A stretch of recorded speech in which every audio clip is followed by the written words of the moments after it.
এই দেশটার উপর দিয়ে কোন পর্বতমালা গেছে? হিমালয় পর্বতমালা।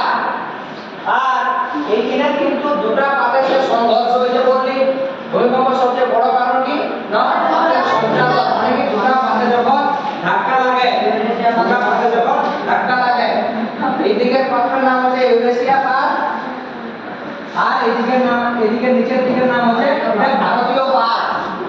ভারতীয় পাত এবং ইউরেশিয়া পাত, এই দুটো পাতের মধ্যে যখন সংঘর্ষ হয় তখন কি না ভূমিকম্পের সৃষ্টি হয়েছে। তাহলে এই দুটো পাতের মধ্যে কিন্তু এখনো পর্যন্ত সংঘর্ষ চলছে, যার জন্য কি না হিমালয় পর্বতমালার উচ্চতা শুনে থাকবে এখনো দিনের পর দিন বাড়ছে, মানে বেড়ে গেছে এখনো।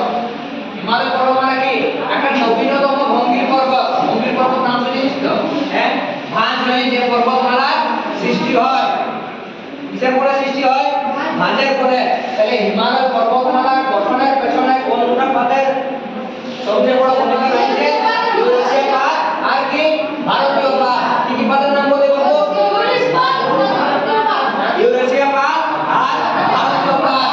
এই দুটো পাতের মধ্যে যখন সংঘর্ষ হয়, সেই সংঘর্ষের ফলে কি হয়? ভারতের যে উত্তর প্রান্ত রয়েছে